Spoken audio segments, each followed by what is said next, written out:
What is up, family? We have another Patreon request. We got some bindings. N95, you know what that means? Felled up. That's what that, not felt up. Not felt up, felled up. Get your minds out of the gutter. Okay, anyway, we have 6 cease lost medias perturbant. I think that means like disturbing. Qui ont été retrouvés. Lost media that was refound. Or was just found. Okay, let's go. Ooh la la, il y a 3. Okay, well, let's do the first one. Avant de commencer cette vidéo, j'aimerais annoncer que je serai en concert le 8 avril à Épinal à la Souris Verte et le 22 avril au Petit Bain à Paris. Les liens pour prendre vos places sont dans la description. He plays the guitar, right? Est-ce que ça vous est déjà arrivé aléatoirement un jour d'avoir un souvenir précis d'un coup d'un produit culturel que vous avez consommé durant votre enfance? Que ce soit un dessin animé, un film, un livre, un jeu vidéo, n'importe quoi, une émission de télé, on a tous eu un jour ce petit souvenir aléatoire qui est arrivé. Peut-être qu'il vous a marqué parce qu'il vous a fait peur, peut-être qu'il vous a marqué parce que vous avez trouvé ça mystérieux, ou juste sans la moindre raison, vous avez une image, un truc qui vous revient sans mémoire particulière liée à celle-ci. Empli de nostalgie, vous vous ruez donc sur votre ordinateur, vous allez sur Google et vous essayez de chercher ce dessin animé, et vous ne le trouvez pas. I've seen that. But they do find it. That's what's amazing. They do find it. Vous demandez à des gens autour de vous, certains voient de quoi vous voulez parler, d'autres pas du tout, et aucun n'arrive à le retrouver. Et bien cette expérience, c'est un des trucs qu'on voit le plus sur des forums orientés sur la nostalgie depuis les débuts d'Internet. Si en général ces efforts collectifs pour retrouver ces souvenirs d'enfance arrivent en effet à retrouver des archives, ça n'est pas toujours le cas. Et dans ce cas-là, on parle du cas de Lost Media, un sujet dont j'ai déjà parlé pas mal sur ma chaîne. Les Lost Media, ou médias disparus ou médias perdus, c'est toute cette catégorie de l'espace culturel qui a disparu complètement sans le moindre archivage et qui est activement recherché par des communautés sur Internet, dont la très célèbre communauté du Lost Media Wiki. Les Lost Media, ça a commencé à devenir une sorte de mode autour des années 2019-2020, lorsque des chaînes comme Blame It on Horror et All Things Lost ont commencé à marcher et que le Lost Media Wiki a commencé à avoir une base d'utilisateurs assez élevée. On parle ici de centaines voire de milliers de personnes qui d'un coup se réunissent ensemble et se disent « Hey, on va retrouver cet événement culturel, on va retrouver cette émission de télé perdue ». Et ce qui est fou, c'est qu'en général, ils y arrivent avec certaines des méthodes les plus absurdes de l'histoire. Mais l'univers de Lost Media, ce n'est pas toujours très joyeux. Parfois, on tombe sur des sujets qui sont plus sombres, plus mystérieux, voire même véritablement terrifiants. Dans cette vidéo, qui va très probablement être découpée en 3, on va se pencher sur plusieurs cas de Lost Media que je trouve intéressants, mystérieux ou terrifiants, que ce soit dans le contenu du Lost Media ou bien dans les efforts de recherche qui ont été amenés pour espérer pouvoir le retrouver. Et en l'occurrence, cette première partie de vidéo mettra plus en avant les capacités de recherche du Lost Media Wiki et des communautés qui gravitent autour, car on va se pencher ici sur des cas de Lost Media qui ont été retrouvés récemment ou pas. Chacun ont été retrouvés avec des méthodes de recherche que je trouve hyper intéressantes, ou alors il s'agit de Lost Media qui, dans leur nature, sont hyper intéressants. Vous allez voir, ça va être surprenant. Sur ce, sans plus attendre, laissez-moi vous plonger à l'intérieur de l'univers des Lost Media avec ma vidéo la plus extensive sur le sujet et certains des cas les plus fascinants que j'ai pu traiter sur ma chaîne.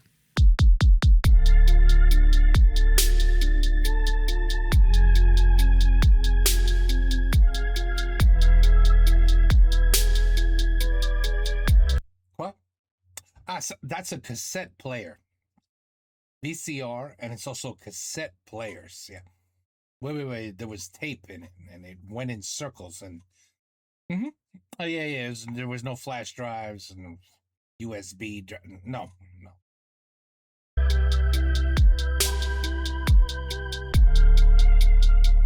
Yeah, that's VCR. I'll teach you about it one day.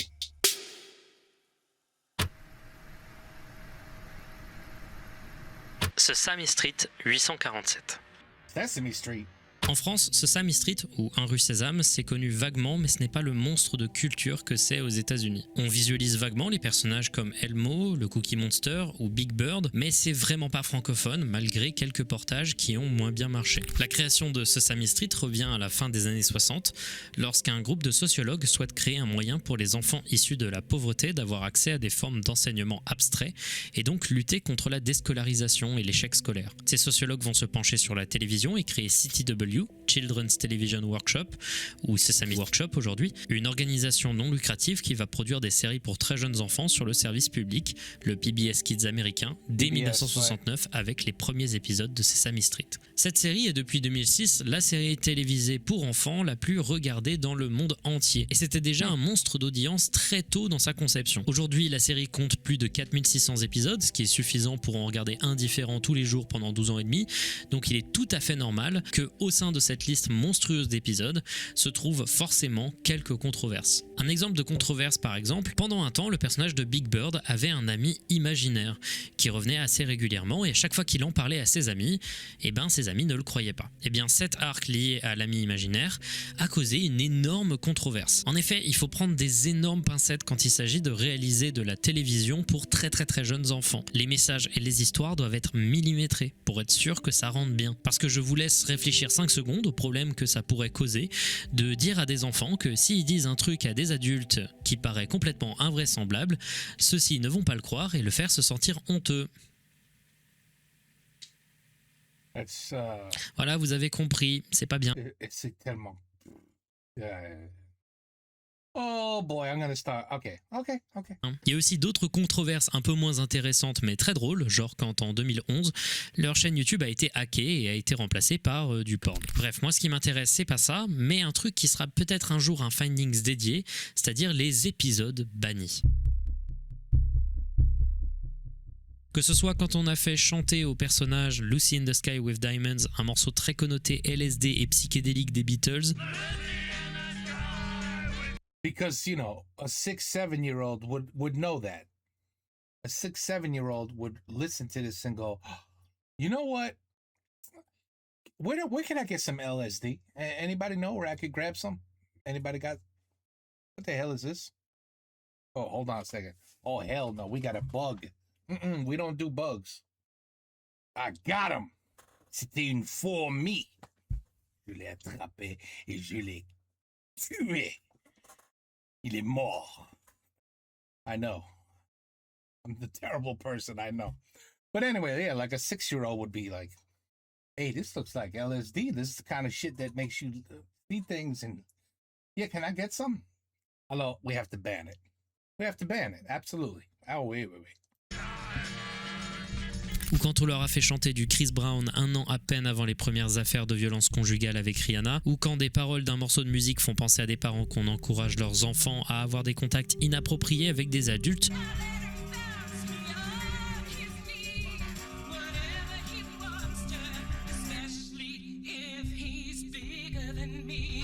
Ou alors quand on parle de divorce, on trouve plus d'une dizaine de segments qui ont été coupés. D'ailleurs, they don't even want to talk about divorce? It's very important for kids to learn about divorce. There's like 48% of people get divorced.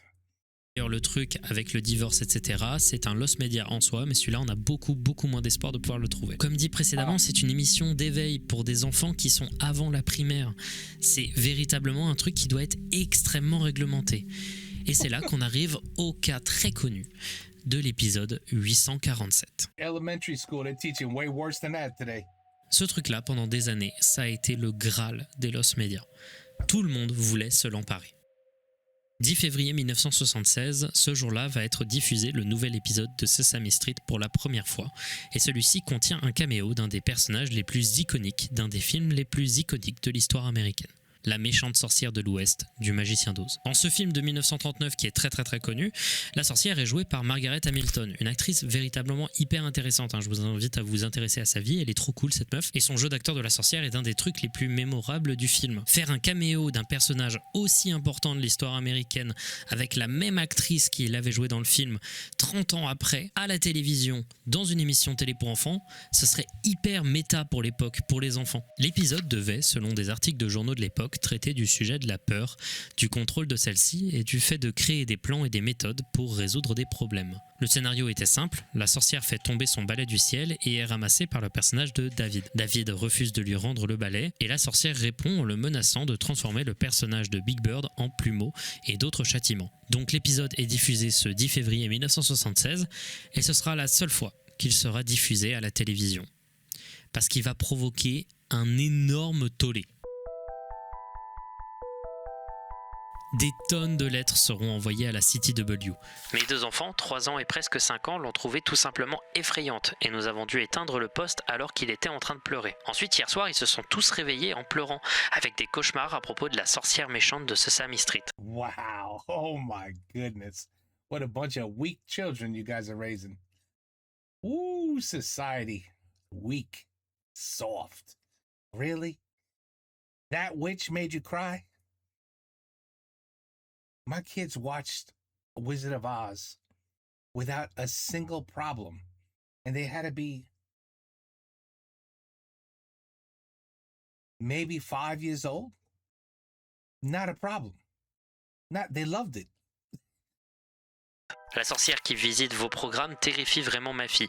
Ce personnage en particulier a déjà été critiqué par 3 autres parents. Je pense que la sorcière était peut-être un peu trop pour les enfants en bas âge. Comment leur expliquer qu'elle n'est pas réelle ? Je n'aime pas la sorcière qui est dans Sesame Street. Ne la mettez plus s'il vous plaît, j'ai peur de elle. Hilary, 3 ans et demi. Il y a également eu d'autres réactions, toujours négatives, mais qui cette fois-ci étaient peut-être un peu plus... You're not scared of a fucking 9-foot tall bird? That's not scary? Some big ass yellow 9-foot bird? That's not scary. Some a dirty ass orange monster that comes out of a garbage can. That doesn't scare nobody? But a woman with a green face does? Okay. It's all right. It's okay, D. It's okay, D. It's all right. It's all right. We're just gonna watch this. Just gonna be calm. We're just gonna enjoy Feld Up. Eriken, j'ai remarqué récemment que vos programmes parlent beaucoup de sorcières, de boules de cristal, etc. La raison pour laquelle cela m'inquiète, c'est que les sorcières ne sont pas de la fiction, mais elles existent dans le satanisme et le culte de Satan. Bref, vous comprenez, l'émission venait de recevoir l'une des réactions négatives les plus agressives qu'ils avaient reçues depuis le début de l'émission. Et comme ça a été créé par des sociologues, premier réflexe, faire une étude. C'est simple, ils vont sélectionner 26 enfants, leur faire regarder en groupe l'épisode et mesurer leur réaction ensuite. La conclusion de toute la controverse et de cette étude, l'épisode est banni et on n'en reparle plus jamais. Et voilà. Et lentement, c'est devenu une légende urbaine. C'est-à-dire que les gens qui avaient 3 ans en 1976, au début d'Internet, sur les forums, ils en avaient 30 et ils n'étaient pas certains de leurs souvenirs. Des tonnes de threads sur les forums vont apparaître à propos de cet étrange épisode qui les avait terrifiés. J'ai besoin de mettre les choses au clair. Est-ce que Margaret Hamilton a fait une apparition dans Sesame Street et a repris son rôle de la méchante sorcière de l'Ouest ? Est-ce que c'était bien elle ou quelqu'un qui jouait un rôle similaire ? Je ne me souviens pas de sa présence sur Sesame Street. Ce qui n'était à l'époque que des légendes urbaines a été confirmé quand il y a des articles de presse de l'époque évoquant cet épisode qui ont été retrouvés. Mais c'est simple, aucune trace de l'épisode en question, étant donné qu'à l'époque, rien ou presque rien ne permettait d'enregistrer une émission de télévision, encore moins une émission pour les enfants. En tout cas, quand on était un simple spectateur, c'était simplement impossible. Des recherches furent effectuées, notamment par des gens assez déter sur le Muppet Central Forum, qui parle de toutes les émissions utilisant donc des poupées de type Muppet. Le premier réflexe des utilisateurs du Muppet Central Forum sera de se poser la question de pourquoi il a vraiment été banni. Est-ce que c'était un problème de copyright ou est-ce que c'était bien parce qu'il était trop terrifiant ? En effet, à l'époque, il y avait beaucoup moins d'infos et notamment l'étude qui avait été réalisée par Sesame Workshop n'était pas encore connue des chercheurs. Des gens proposaient également de regarder dans des registres d'épisodes, de voir des fiches de diffusion. Ils trouveront même une nouvelle photo de tournage, celle-ci, où on peut en effet voir Margaret Hamilton dans son personnage. Au cours de 3 longues années, il y aura beaucoup de messages qui vont être postés, des tonnes de mails qui seront envoyés à Sesame Workshop, et même 2 voyages de l'instigateur des recherches en 2018 et en 2019 de l'utilisateur Gravy aux archives de la CTW, où il scannera minutieusement les nombreuses lettres qui ont été reçues au sujet de l'épisode 847. Néanmoins, toujours pas de traces de l'épisode en lui-même. En février 2019, le boom des lost media commence à arriver et une nouvelle va tout changer. L'archive américaine de diffusion publique va s'associer avec Sesame Workshop pour archiver près de 4500 épisodes de la série et les rendre disponibles. Mais il y avait un petit problème, c'est que ce ne serait disponible que sur place, dans les locaux de la bibliothèque du Congrès américain. Aussi, on ne savait pas si l'épisode 847 allait être inclus. Et là, sans prévenir, t'as un utilisateur de Muppet Central qui va poster une screenshot de l'épisode. Ça paraît être rien, mais Who's scarier? c'est Seriously, if you're 3 years old and you're watching this for the first time, who's scarier? Her or Oscar the Grouch? They're both green. la preuve que la cassette originale existait encore. Tout le monde était hypé, on ne savait pas exactement d'où elle venait, mais il semblait que c'était lié avec donc l'archive américaine. Alors que tout le monde était hypé, on commençait enfin à avoir des informations hyper importantes et on savait que l'épisode allait être inclus dans les archives. Tout le monde va être refroidi violemment lorsqu'il sera annoncé que l'épisode en question ne serait disponible que pour les chercheurs et les instances sérieuses. Il y avait juste un petit espoir éventuellement d'un leak, peut-être venant d'un chercheur secrètement présent sur le thread du forum, mais il y avait peu d'espoir. En novembre 2019, les espoirs remontent. Des parties de l'épisode vont être éventuellement projetées dans le cadre d'un événement Lost and Found extrêmement secret sur les vieux épisodes de la série. Le truc, c'est que c'est pas l'épisode entier, c'est seulement des parties et que le moindre enregistrement est strictement interdit. L'événement est également très select, peu d'espoir de pouvoir le voir. Mais à partir de ce moment-là, l'histoire, elle va se compliquer. Parce qu'il va se passer des séries d'événements très mystérieuses dont aujourd'hui, on n'a pas encore la réponse. Il existe un wiki Muppet dédié à la série qui parle d'un peu tout ce qui est lié à la série et de tous les épisodes. Et sur ce wiki, il y avait évidemment un article dédié à l'épisode. Et juste après l'event de novembre et la projection de quelques parties de celui-ci, il y a eu une réécriture du scénario de l'épisode expliquant son histoire avec des screenshots. Alors oui, il y a eu des leaks de la projection qui a été réalisée en novembre 2019. Mais ces leaks étaient véritablement dégueux. Ils n'ont été vus que par quelques dizaines de personnes à l'époque, parce qu'ils étaient très secrets pour des raisons de copyright. Également, ce n'était que des parties de l'épisode. Or, sur le wiki, les screenshots étaient d'une excellente qualité et montraient des parties qui n'avaient jamais été projetées depuis février 1976. Quelqu'un aurait eu donc accès en secret à des masters de l'épisode. Mais alors qui les a trouvés? On n'a toujours pas de réponse à cette question. You never will. Mais encore plus fou, en 2021, t'as un communiqué qui est diffusé par l'archiveur qui dit que leur base de données liée à Sesame Street a subi des leaks importants. Et en 2022, un random utilisateur de Reddit crée un compte du nom de Sarsaparilla 170 qui complètement aléatoirement poste l'intégralité de l'épisode avec un lien méga vers l'épisode entier. Wow.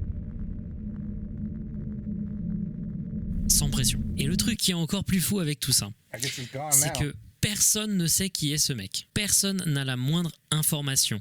Et les seules réponses qu'il a pu donner, c'est dans une petite interview sur une vidéo dédiée de la chaîne Blame It on Roray, que je vous invite à regarder. Et tout ce que Roray dira sur cette interaction, c'est qu'il a posté l'épisode Un peu dans l'urgence pour mettre un terme aux recherches. Mais alors du coup, s'il a eu les informations avec un piratage, ce qui n'est même pas certain, le piratage c'était 8 mois avant.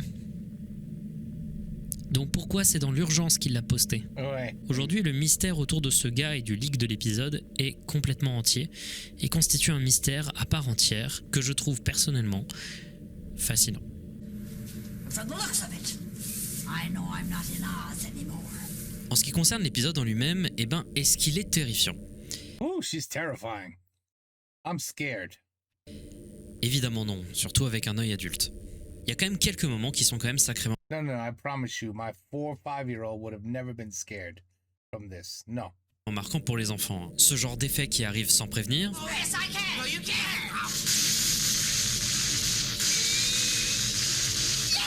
ou encore le ton en général de la sorcière qui est assez agressif. Et pour une personne qui n'est pas un enfant, comme vous et moi, eh ben c'est tout simplement un plaisir monumental de regarder cette pièce de l'histoire, surtout quand, comme moi, on adore Margaret Hamilton.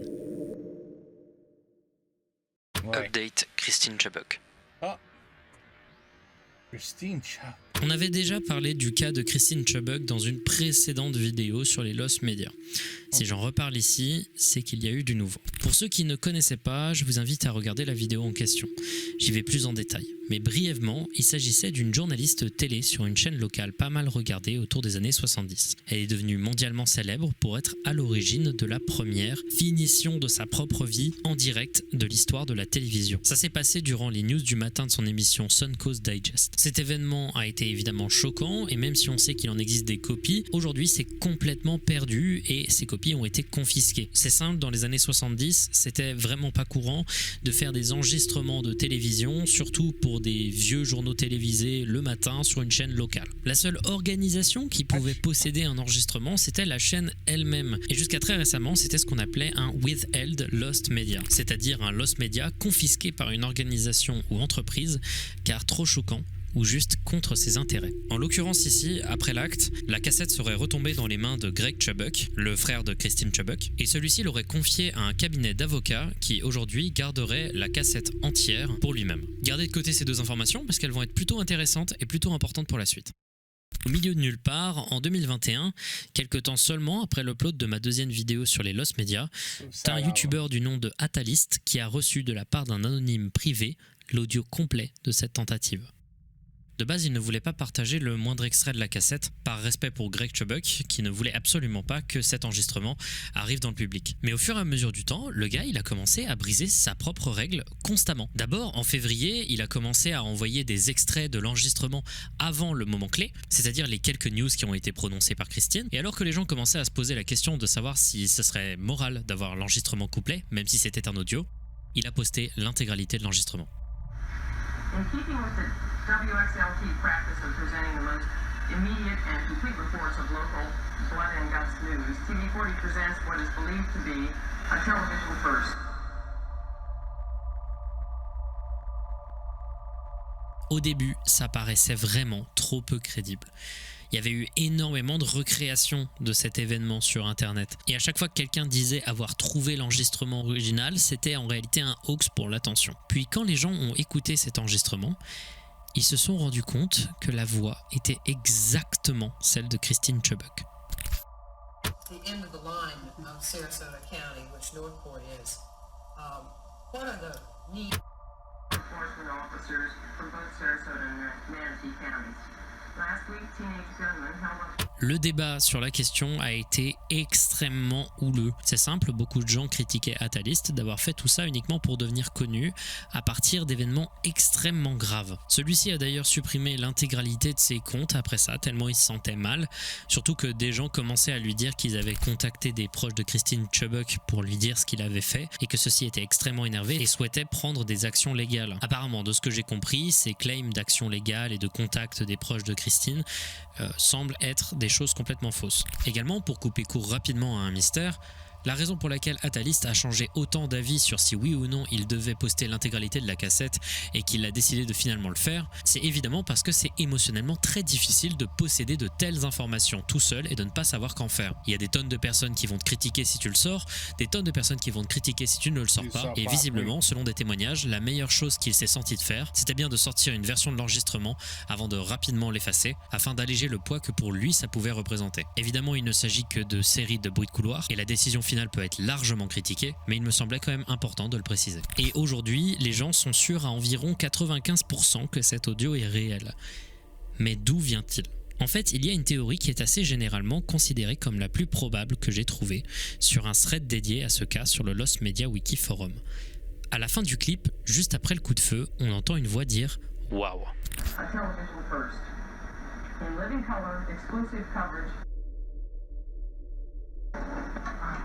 Waouh, comme si elle était choquée, mais genre choquée non pas d'un truc qui vient de se passer sur un plateau, plus choquée en écoutant un enregistrement qui a été réalisé. Comme s'il s'agissait d'un enregistrement joué devant plusieurs personnes. Le waouh qu'on entend sonne tellement plus proche de l'enregistreur et d'une meilleure qualité. Vraiment, on entend l'enregistrement d'un enregistrement en réalité. Et surtout, on entend quelqu'un arrêter vite l'enregistrement à la fin, comme si quelqu'un dissimulait un dictaphone. Et si on écoutait en réalité un enregistrement pirate d'une écoute faite par la police ?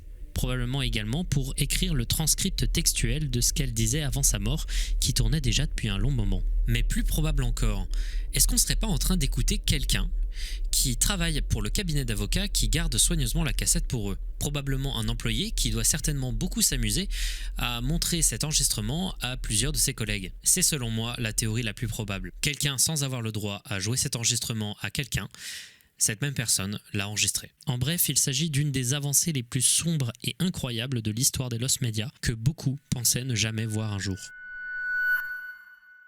Amazing what's hidden. Godspeed You Black Emperor, all lights on the R.E.M. Drowning.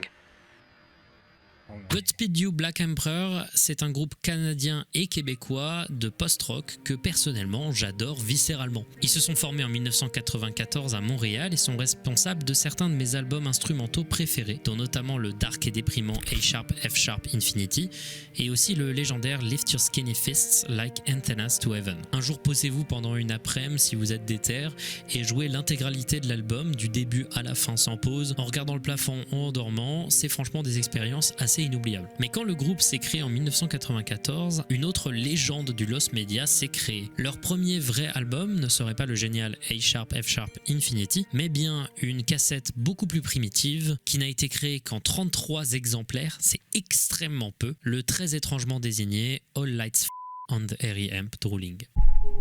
C'était une époque où le groupe avait un autre son, plus hardcore et plus punk et moins sophistiqué. Cette cassette était considérée un peu comme le plus grand Lost Media musical qui existe, avec évidemment d'autres trucs, notamment 2-3 Lost Media des Beatles, mais dont je parlerai peut-être un jour ou une autre fois. Dans la tête des gens, personne ne pouvait posséder cette cassette, à l'exception du label de Godspeed qui possédait visiblement des trucs liés à l'album, sans plus de détails, mais qui n'étaient clairement pas chauds de communiquer dessus. Les seules infos qu'on avait provenaient de rares interviews avec le groupe qui eux-mêmes disaient que dans leur tête c'était tout simplement impossible qu'on puisse le réécouter un jour. La recherche sur internet ne va mener nulle part jusqu'en 2013. En 2013, on aura en effet les premiers claims que quelqu'un possédait véritablement cette cassette. Un individu sur Reddit nommé Casquette Jack, qui aujourd'hui a supprimé son compte, explique qu'un jour dans les années 90, il se baladait dans un endroit appelé Room 201 Records dans la ville de Moncton au Canada. Il adorait acheter des démos de groupes locaux de nouveaux endroits qu'il visitait et à un moment t'as un mec qui lui a dit « Hey, prends cette cassette, écoute, c'est trop bien ce groupe !» Il va prendre la cassette, il va la ramener chez lui et l'écouter et trouver ça vraiment pas fou. Bref, il va la mettre dans un sac et ne plus y penser pendant un long moment. Et il va la retrouver quand il fera du ménage en 2013. Il va chercher sur Google et tomber sur le cul. Il a en main une légende de la musique. Il se décide de poser la question sur le subreddit musique et pose des photos sur Imgur de la cassette.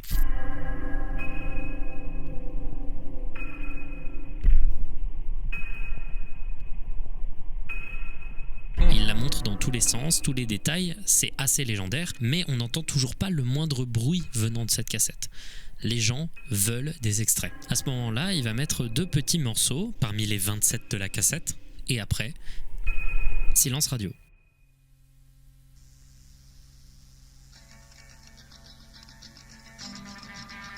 Il supprimera son compte Reddit. Beaucoup pensaient à un énorme hoax et en fait il dira plus tard qu'il a flippé sur les problèmes de copyright. C'était la plus grosse piste qui existait, mais c'était vraiment pas certain qu'elle soit vraie. Donc sur le moment, on n'avait que 2 morceaux sur 27 et ces 2 morceaux, on savait même pas s'ils étaient legit. Ouais.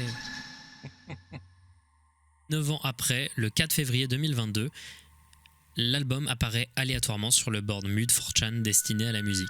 J'ai quelque chose que vous vouliez depuis très très longtemps. Personne ne l'avait avant, mais maintenant, tout le monde peut l'avoir. Vous ne me croyez pas ? Comparez avec ce qui a déjà été leaké avant. C'est bon, le premier album de Godspeed You Black Emperor est là. J'espère que vous allez l'aimer. Tout le monde était sur le cul. Ça sonnait vraiment convaincant, ça correspondait avec le passé et les descriptions, mais ça sortait de nulle part, pas la moindre explication, mais c'était là. Puis évidemment, les gens, ils ont commencé à douter. Ça sonne un peu comme du Godspeed You Black Emperor, à la différence que là, il y a des voix chantées, ce qui n'est que très très très peu présent à l'intérieur du groupe. Et alors que tout le monde se disait « Ouais, non. En vrai, c'est un hoax », le groupe a sorti l'album sur Bandcamp.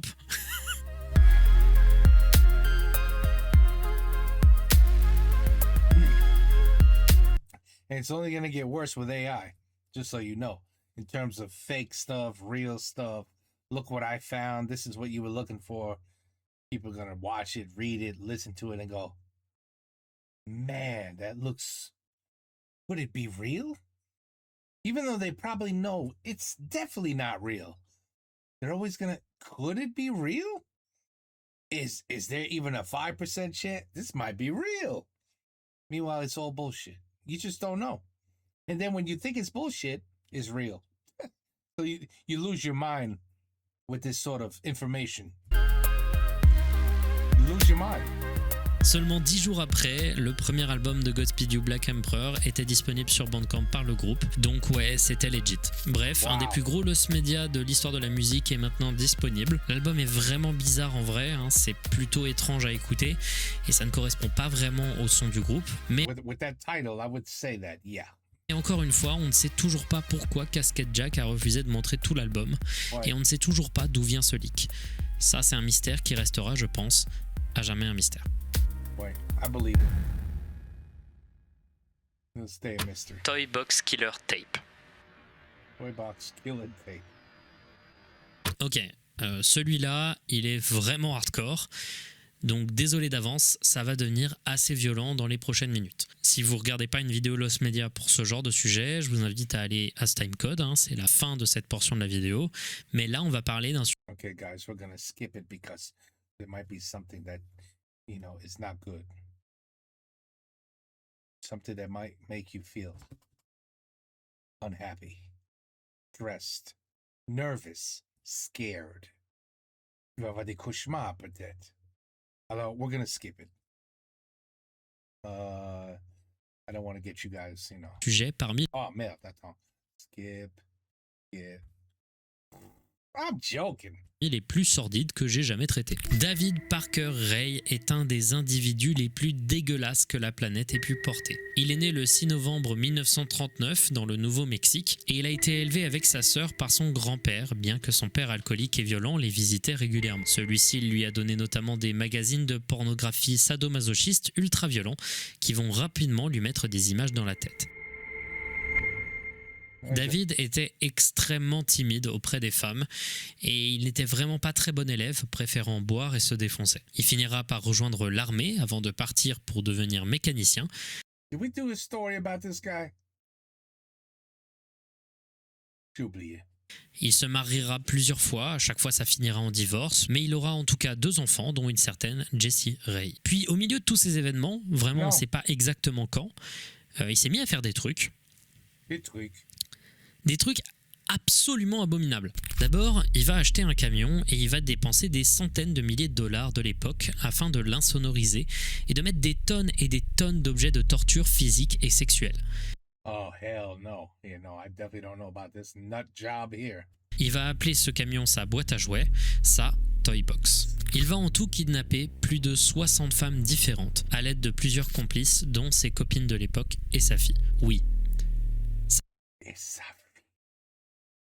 sa fille était un complice. Ses femmes étaient ses complices. Certains de ses potes étaient ses complices. Bref, vous allez comprendre que ça va devenir très très sale, très très vite. Ces femmes qu'il va kidnapper, il va les enfermer pendant plusieurs jours, semaines, mois et apparemment, selon ses propres dires, mais on n'est pas sûr, plusieurs années. Je ne vais pas aller trop en détail sur les crimes en particulier de Parker Ray. How the fuck could you live in there? How could you live in there for a couple years? Non, ça c'est pas possible. C'est certains des trucs les plus horribles qu'on puisse trouver. Ce mec était une énorme merde et on parle de certains des actes les plus extrêmes qu'on puisse infliger à des gens. Maintenant, parlons de son arrestation. Le 19 mars 1999, une jeune femme de 22 ans, Cynthia Vedjo, travailleuse du sexe, était sur un parking de la ville d'Albuquerque en train de chercher des clients quand un policier sous couverture l'arrête pour sollicitation au travail du sexe. Il la met dans sa voiture et se met à conduire. Cet homme, It's not a police officer, it's him. et vous vous y attendiez, c'était David Parker Ray. Il l'amène ainsi à sa Toy Box et l'enchaîne à la table centrale. 3 jours passeront de torture, de violence ultra extrême que je ne détaillerai pas, car c'est vraiment sordide.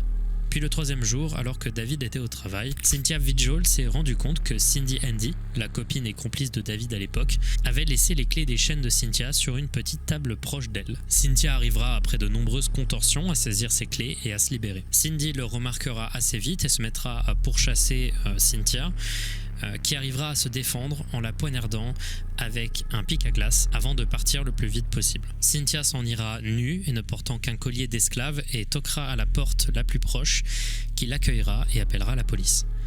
Ray et Andy, qui étaient encore vivantes visiblement, seront arrêtés automatiquement et ainsi commença l'enquête.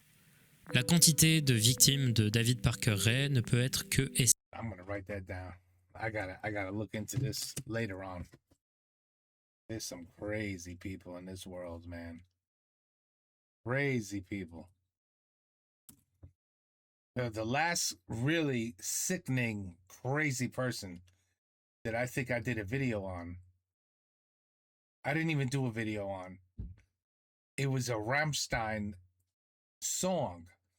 And at the time, my German friends were telling me about the song and what it was about. And they told me to, they didn't send me no video. They were like, look up this guy and what he did and you'll understand the song better.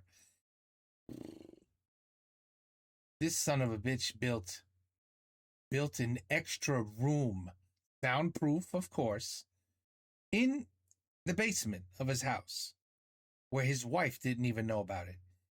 He then took one of his daughters, put her down there, and she became his sex slave for the next 14 years or something. Every day, sometimes 3 times a day, he would visit his daughter to do you know what, force her to watch porn, tell her to do what they were doing on the porn to him. And then at some point she got pregnant. He let her have the baby. And at some point the baby was like 3 or 4 years old and nothing changed. He was just going down and feeding 2 people now.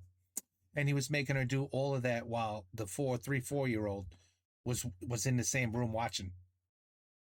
Sick son of a bitch. And the wife was a moron who just never had a clue. She really didn't have a clue. No idea. Anyway, that's the sickest shit I've ever seen or read about. So now I gotta look up if this guy's even crazier. It makes you wonder though, like you really have some sick people out there. On sait que c'est au moins plus de 60, mais seulement 3 personnes ont été retrouvées car elles So 57 dead? ont survécu en étant droguées pour ne pas s'en souvenir. Par exemple, la photo que vous voyez actuellement est une photo qui a été retrouvée dans les affaires de David Parker Ray. Beaucoup d'enquêteurs pensent que cette femme serait une de ses victimes, mais encore aujourd'hui, celle-ci reste non identifiée. Au début de l'enquête, la Toy Box sera examinée par les chercheurs. Le dispositif sera ausculté, il y avait une table de gynécologue au centre avec de nombreux outils d'immobilisation et de torture et un miroir au plafond pour que la victime se voie lorsqu'on la torture. Mais aussi on a trouvé des cassettes. Une cassette audio et une cassette datant de 3 ans auparavant en 1996. La police jouera la cassette et verra une vidéo d'une femme terrifiée, torturée et vous comprenez quoi. Cette femme restera non identifiée jusqu'à ce qu'on trouve Kelly Garrett, une ancienne amie de la fille de Parker Ray qui a été droguée par celui-ci après une engueulade avec son mari et qui a été placée dans la Toy Box après coup et sera ensuite abandonnée sur une route après s'être fait trancher la gorge. Elle survivra à cette attaque, rentrera et personne ne la croira. Ni son mari, ni la police. Et son mari la quittera carrément car il pensait qu'elle l'avait trompé ce soir-là. Je Oh my god. What the fuck is wrong with people? vous dis tout ça pour que vous vous rendiez compte qu'il y a des gens derrière les crimes, hein, qu'on soit clair. Et ces victimes derrière ces crimes, souvent c'est des gens qui n'ont jamais pu s'en remettre concrètement. Cynthia Vigil aujourd'hui encore est SDF et vit de motel en motel avec ses enfants. Un d'eux s'est d'ailleurs fait buter et l'autre est arrêté pour suspicion de meurtre. Bref, on est en face de gens qui ont vu l'intégralité de leur vie être démolie par quelqu'un qui n'a même pas eu à souffrir tant que ça, étant donné que David Parker Ray est mort quelques mois après avoir reçu sa peine, quelques temps à peine avant qu'il fasse un énième interrogatoire qui aurait peut-être permis d'identifier plus de victimes. Sa mort est arrivée tellement tôt qu'aujourd'hui on ne sait même pas qui ont été l'intégralité de ses complices, complices parmi lesquels beaucoup de théories disent qu'il y aurait eu des policiers, des proches à lui, des gens de pouvoir, Bref. Cette histoire sordide, j'en parle déjà car il y a un Lost Media, mais on y viendra, mais aussi car le FBI a dit que plus on en parlait, plus les gens s'en souvenaient, et plus ça générait des pistes pour trouver des restes humains. En effet, on n'a jamais retrouvé un seul cadavre, malgré le fait qu'on sache les endroits exacts où il lâchait ses victimes, mais visiblement, ça ne suffit pas. Maintenant, dans toute cette horreur, où se trouve le Lost Media ? Eh bien, souvenez-vous quand j'ai parlé des 2 cassettes dans la Toy Box. Il y avait parmi elles donc la cassette vidéo que évidemment personne ne veut voir et qui doit être détruite le plus vite possible, pitié qu'on ne la retrouve jamais, mais également il y avait une cassette audio. Et ça aussi c'est une part de son histoire. Cette cassette audio contient un discours tenu par David Parker Ray lui-même qu'il jouait à ses victimes dès qu'elles arrivaient dans sa remorque. Et celle-ci expliquait très précisément ce qui allait leur arriver et ce qui est dit dans cette cassette est abominable. Il n'y a pas qu'une seule cassette normalement, de ce que j'ai compris il en existe beaucoup. Mais ce qui est recherché en particulier c'est évidemment la première cassette, celle qui est jouée en premier dès que vous arrivez dans la Toy Box. Depuis très longtemps on a accès sur internet à des retranscriptions de ce qui est exactement dit dedans, mais l'enregistrement lui-même, personne ne savait si on allait pouvoir y avoir accès. Mais aussi, il y avait beaucoup de gens qui ne voulaient pas que ce soit trouvé tout connement. C'est le débat interne le plus régulier au sein des communautés cherchant des Lost Media. À quel moment on s'arrête pour se dire qu'un truc ne doit pas être trouvé ? Par exemple, la cassette vidéo, techniquement, c'est un Lost Media, mais en soi, personne ne veut que ce soit jamais accessible. Faut être une très mauvaise personne pour vouloir vraiment voir ça. Par contre, la cassette audio, I didn't say I want to see it, I just want to read about them. c'est plus divisé. Certains pensent que ça ne sert à rien, mais d'autres se disent que c'est important à archiver. Et ben t'as un gars l'année dernière qui s'est imposé pour mettre fin au questionnement sur le sujet définitivement. Il s'agit de Joseph Pasteris, connu sous le nom de Tom Servo sur le Lost Media Wiki, qui, le 6 octobre 2022, s'est dit qu'il allait se mettre à la recherche de l'un des Lost Media les plus demandés et connus de l'histoire. Et il a réussi à trouver l'enregistrement entier. Comment il a fait Get out of here. pour retrouver ce Lost Media extrêmement recherché, vous allez me demander? Ouais. Eh bien, il a fait ce que personne n'avait osé faire auparavant. Demandez. Oui, il a juste envoyé une lettre à la police de l'État du Nouveau-Mexique demandant une copie digitalisée de la cassette. Et 2 semaines après, il l'a reçue. What? L'enregistrement entier de la vraie cassette jouée par Holy David Parker shit. Ray à ses victimes terrorisées. Okay, we both know what you've been brought here for. A lot of your wrists and ankles are chained and you're gagged because you're not going to like the way I do it. Cet enregistrement est abominable. Je déteste tout ce qu'il signifie, je déteste tout ce qu'il veut dire, tout ce qu'il représente. Et ce Of course. Who else would not be disgusted and furious? qui m'énerve le plus, c'est le calme total dans la voix de Ray. Cet homme peut être n'importe qui, et il a détruit tellement de femmes et de familles qui ne sauront probablement jamais qu'il en était responsable. Il existe d'autres parties et d'autres cassettes, comme je vous l'avais dit auparavant, qui en tout font plus d'1 heure d'instruction. Mais je pense qu'il faut s'arrêter à celle-ci, et laisser cette personne, ainsi que ses complices tous libres aujourd'hui, pourrir, en espérant qu'on les oublie à jamais. Short subject. Wow. Wow. Pour les 2 derniers sujets de cette vidéo, comme vous pouvez le voir, je tourne un autre jour. Vous pouvez le voir à ma barbe vraiment dégueulasse. Mais également, il y a une ambiance plus sombre et j'ai pas vraiment de texte très construit parce que j'ai envie de vous raconter ces histoires comme moi je les ai entendues la première fois. Si jusqu'à maintenant, je me suis penché sur des Lost Media qui ont été retrouvés après des efforts de recherche plus ou moins importants, ici j'aimerais parler d'un autre type de Lost Media, ceux qui sont trouvés par hasard. Et ceux-là, je les trouve vraiment fascinants. Entre 1967 et 1969, on n'est pas trop sûr, il y a un court-métrage du nom de Short Subject, aussi connu sous le nom de Mickey Mouse au Vietnam, qui a été créé par un gars qui s'appelle Whitney Lee Savage. C'est également le père d'un des créateurs de Mythbusters, donc c'est quand même assez cool. Et ça a été également co-créé avec un artiste du nom de Milton Glaser. Ce court-métrage, c'est vraiment un court-métrage. Ça dure pas plus d'1 minute, c'est très simple, c'est une petite animation muette qui avait pour objectif d'être diffusée pendant des festivals de cinéma indépendant, et qui, en l'occurrence, a eu un léger succès. En effet, il y avait un côté assez impactant de faire une version bootleg de Mickey Mouse qui soit assez crédible et qui dénonce d'une manière très frontale et très directe les dégâts que ça peut causer la guerre au Vietnam à l'époque aux États-Unis. Le short a reçu plusieurs distinctions, dont un prix au International Short Film Festival à Oberhausen en Allemagne, mais dès les années 70, il va un peu disparaître. Ça va devenir une sorte de pièce de l'histoire, un des témoins de la communication artistique autour de la guerre du Vietnam à l'époque.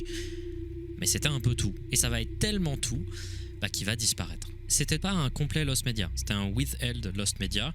On savait qu'il y avait quelques organisations qui possédaient d'obscures copies ici et là, qui de temps en temps faisaient résurgence durant des festivals, mais ces copies n'étaient accessibles que à des organisations dites crédibles, hein, des cérémonies, des producteurs, etc., etc. Et évidemment, ça coûtait une blinde. L'objectif des gens qui cherchaient ce short, c'était de faire ressortir une copie qui puisse être accessible à tout le monde. Et on va faire les choses très très simples.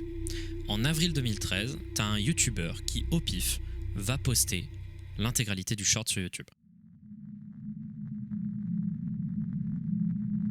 La seule chose qui manquait, c'était la BO originale qui a été remplacée par du System of a Down dans la vidéo. Mais ce YouTuber, du nom de Badigins, avait réussi d'une manière mystérieuse à retrouver une copie de la cassette. Mais du coup, où est-ce qu'il l'a trouvé? Et c'est là que je trouve ça vraiment, vraiment fou. Quand on a contacté Abad Higgins, il a expliqué qu'il l'avait retrouvé à l'intérieur d'un bac à déchets d'une obscure université américaine. S'il ne l'avait pas trouvé au moment où il l'avait trouvé, et qu'il n'avait pas eu le réflexe de juste prendre la cassette avec lui, une des seules copies disponibles au public aurait probablement disparu. Parce qu'un bac à déchets, vous avez bien compris, que ça finit à la poubelle. Mais alors du coup, vous allez me demander comment une des seules copies disponibles d'un des courts-métrages indépendants les plus recherchés de l'histoire a pu se retrouver dans un bac à déchets OZ. I was gonna say, is that a bullet hole? Wow. On n'en a pas la moindre idée. Et dans l'exact même style, laissez-moi vous parler d'un Lost Media qui n'a pas été retrouvé à l'époque d'Internet, mais dans les années 80, et qui est encore plus fou. La Passion de Jeanne d'Arc. La Passion de Jeanne d'Arc, c'est un film français qui a été réalisé par Karl Dreyer en 1927 et qui a été projeté en 1928 pour la première fois. C'était un des derniers gros films muets de l'histoire. Il avait été tourné à l'origine pour être parlant, mais malheureusement, à cause de problèmes techniques, c'est resté un film muet. Du coup, c'est une sorte de mélange un peu étrange des deux genres et c'est en vrai hyper intéressant pour l'histoire du cinéma, évidemment. Le film a été considéré à l'époque comme un chef-d'œuvre. Il a été extrêmement apprécié par la critique, mais d'un point de vue entrée en salle, ça a été un de désastre, tellement qu'il y a eu des procès entre la Société Générale et le réalisateur Dreyer autour des questions de financement, de censure qui a été réalisée par la Société Générale pour pas offenser les chrétiens, ce genre de trucs. Bref, c'est un film qui a de l'histoire, qui est important et qui pourtant, à un moment, a complètement disparu. En effet, à cause de son échec en salle, des controverses qu'il a créées, il sera très vite retiré des salles et ce sera un des premiers films qui va disparaître par un des plus gros fléaux des Lost Media datant d'avant les années 40, les feux de studio, à cause de la composition des pellicules de l'époque, qui étaient faites en nitrate d'argent. Le film a été projeté pour la première fois en 1928 et dès 1929, les dernières copies connues avaient brûlé. C'était un désastre et le film est devenu connu dans l'histoire du cinéma, mais il n'était disponible que dans des extraits de copies extrêmement douteuses. C'était la loose. Dreyer considérait vraiment ce film comme son chef-d'œuvre, et malheureusement en 1968, il va mourir pensant que celui-ci était perdu à jamais. Ce qui est vraiment triste, sachant qu'il va être retrouvé un peu plus de 10 ans après. Mais, comme avec le précédent sujet, on n'a pas beaucoup de détails sur comment il a été retrouvé. On a juste quelques lignes, une des copies les plus impeccables des négatifs originaux 35 mm du film a été retrouvée en 1981 dans un asile psychiatrique. What? Et au-delà de ça, en 1984, il sera déterminé que cette copie était un director's cut. C'était la version que Dreyer voulait diffuser. Maintenant, depuis 1985, le film est disponible au public dans des versions vidéo, des VHS, des DVD. Mais alors encore une fois, qu'est-ce qu'une bobine historique aussi importante foutait à l'intérieur d'une armoire d'un asile psychiatrique? On ne le saura très certainement jamais. Et ça, c'est pour moi l'essence des Lost Media retrouvés. Merci d'avoir regardé cette première partie, je vais essayer de sortir les 2 prochaines parties assez rapidement. Mais faut-il me faire confiance pour les horaires? C'est écrit juste ici. Cette vidéo a mis vraiment beaucoup de temps à sortir, j'ai eu beaucoup d'emmerdes. Et le mois d'avril va être très compliqué, hein, comme vous avez pu le voir en début de vidéo, j'ai des concerts. Mais j'ai également du 21 au 23 avril un event de streaming H24 que je vais faire, le Battle 4 comme j'avais fait l'année précédente. Je voudrais que vous soyez le plus présents, ça va être vraiment trop bien. Il va même y avoir un concert en live, peut-être même 2, figurez-vous. Ça va être vraiment vraiment cool. Mais du coup, ouais, je suis très pris en ce moment. Mais il y a énormément de trucs qui se construisent. Il y a notamment, après cette trilogie sur les Lost Media, hein, la petite trilogie annuelle, ça fait plaisir. Au-delà donc de cette trilogie de vidéos, il y a une très grosse vidéo True Crime qui arrive, qui est en concoctage depuis 4 mois, ça va être un truc de fou. Bref, ça taffe dur. J'ai hâte de commencer la partie 2. J'espère que cette vidéo vous aura plu autant que moi les sujets m'ont passionné, parce que c'est un enfer de faire des recherches sur certains de ces sujets, parce que tu dois te balader dans des dramas, etc. sur des forums. Bref, à la prochaine, donnez aux caisses de grève. Bisous. Yeah, he does a lot of research. That's for sure. You have to more or less know what you're doing when you make these videos. Yeah, you have to understand the story, where to find it, where's the proof, you know. Otherwise, people would just say, oh, well, Feld Up, he's full of shit. This is all fake. These are all lies. No, he doesn't have any proof. So, yeah, the poor guy's got to do a lot of work. But the way this guy tells a story, you got to love it. Got to love it. I don't know. I'm fascinated with cuckoos. Avec les cuckoo. Cuckoo. You know, the cuckoos. Yeah, you know, I don't know. I'm fascinated with it. Because it just blows my mind how something that should be so horrible, something you should not be able to do. You know what I mean? Like even doing, I don't know, like you ever see those horror movies where somebody will like cut a finger off of the victim? They'll take like a pair of scissors or a pair of clamps or something, and they'll cut off a torture, you know? You don't tell me what you're about to tell me. If you don't tell me, I'm going to cut your finger off, and then you tell me, and they're like, well, I don't know. Well, then they cut their finger off. Oh, all of a sudden they know. I could never cut a finger off of somebody, ever. Do you know how disgusting that is? That is nasty. Why would I even want to do something like that? What in your head says, I know, I have a great idea. I'm going to cut his finger off. I'm going to watch. Oh, the blood's going to come out. And then I'm just going to continue talking to the guy who's screaming in pain. I'm just going to continue to talk to him like nothing, like I didn't do anything. And that's just cutting off like a pinky that I could never do. So this crazy guy in the toy box, I can't even imagine what he did. And for you to actually be able to do it without even throwing up, without getting sick, it means you are really mentally fucked up. Like you are a demon, in fact. You literally, like Satan is real. You know what I mean?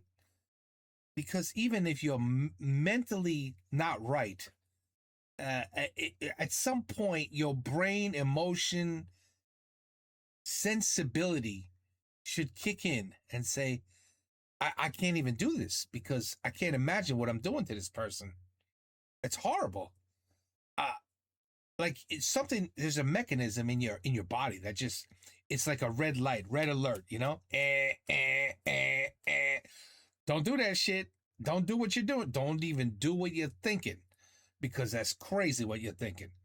But I guess if you're if you're just an absolute loony bin mother yucker who's just done, then I guess you don't have the going off in your brain to tell you, hey man, what you're doing is, can't do that, man. That's like only a sick mentally person would do something like that. But they don't have that trigger. It just doesn't exist. The trigger doesn't exist. So this guy like David Parker here, like I bet you he didn't even really think what he was doing was that bad. You know what I mean? He was probably like, I think you guys are exaggerating. It wasn't that bad what I was doing to her. No, really. So it's crazy. It's crazy.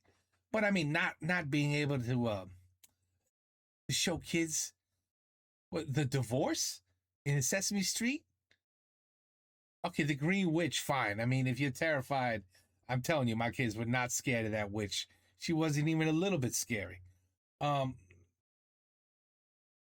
know I watched the original Wizard of Oz.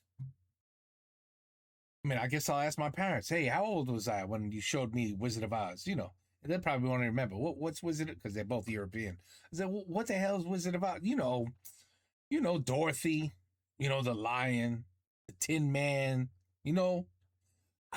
Oui. That's when did you show me that shit? Oh, and then I know what they're going to say. Oh, je sais pas. Oh, je sais pas. C'était à longtemps. J'ai oublié mon fils. I said, I know, you forgot. But I guarantee I was nowhere older than 10. And that's already, that's old. But I was nowhere near, I had to be younger than 10. Anyway, I don't know.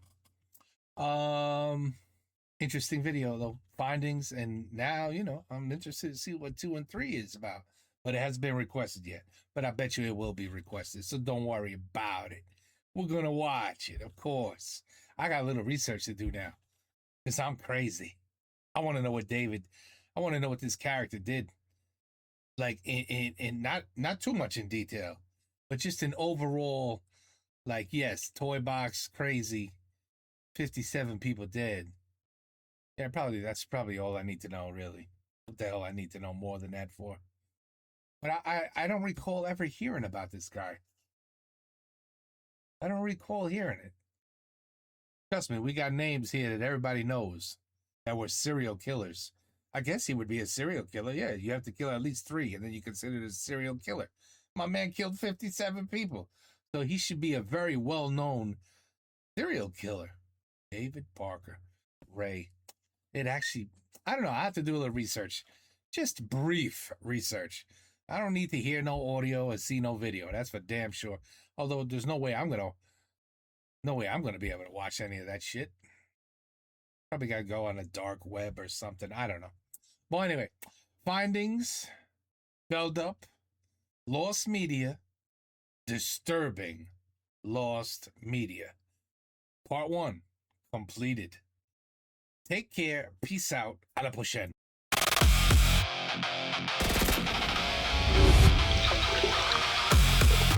Je préfère